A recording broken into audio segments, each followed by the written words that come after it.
All right. Hi, everybody. Thank you so much for joining and welcome to IA for AI, our session with the wonderful Rahel Bailie, all about getting better answers from your LLM solutions and from your chatbots, and doing all of that by structuring content. And with that, I believe we can get started. So, Rahel, I'm going to hand this over to you. Thank you. I know that you're all here for IA for AI, and I'm just going to tell you a little bit about myself. I've been a content strategy and content operations consultant for over 20 years now. And as a consultant, I've worked on increasingly complex projects across all sectors from manufacturing and services to e-commerce, from regulated industries like life sciences and fintech to government and nonprofits. And I've got an extensive background in structured content. And I'm also an accredited UX practitioner and a knowledge management practitioner. So I've been around the block a few times in the last few decades. And I'm also a lecturer and kind of adjunct staff, if you will, in a master's program for content strategy, which I've been doing for over 10 years now. So today I'm going to take you on a journey with me through the intersection of conversation design and structured content. Let's start with the meme IA for AI and what that means. So close your eyes for a minute and think of a content repository, any repository. Could be one of your clients or your own internal document store. What do you picture? Well, many of us might think of a landfill, a bazillion spreadsheets with Word files, PowerPoint decks, and images, not particularly well organized or well named.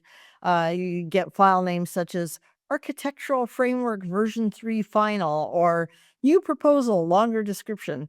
But here's the thing, from watching true crime dramas, I learned that even landfills organize how they dump their trash so that they can do a forensic audit later to discover whether there's a dead body in there or there's incriminating evidence that was dumped there on a particular day or a particular week. So organizing information always makes it easier to find what you're looking for. And organization means structure. So, what do you think of when you think of structure? It does information architecture become top of mind, or do you think of some other type of structure? And I want to take a few minutes just to look at different levels of structuring content before we get into the heart of this IA for AI. So you can structure content at 6 different levels, and each level of structure brings its own advantages.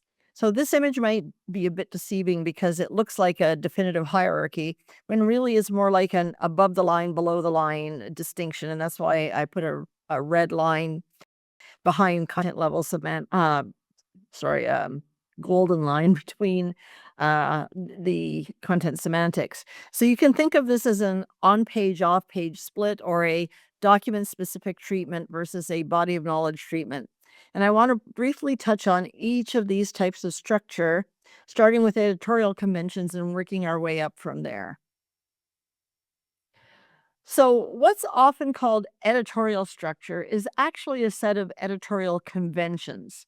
And that's an important distinction. Those conventions can change from culture to culture, but in English based content, the conventions are pretty baked in. So, in the example here, we can tell what's what just by looking at the placement and sizes of elements. You can identify images. You probably see 2 images. You can see a heading. You can see some subheadings. You can tell at the bottom, what is that? It's a footer and a page number. And you can see there's a bullet list. And all of these we can recognize because we understand how the conventions work. Now, if someone were to say, leave off the paragraph that's the preamble to the bulleted list, nothing is broken. You can still publish it. You can still save as. It just means that the consumers of the content are going to have to work a little bit harder to understand the significance of the bullet points.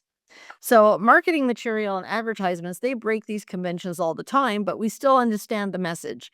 So, it's not actually a structure the way a standard is a structure. So, if you buy a piece of electronic equipment,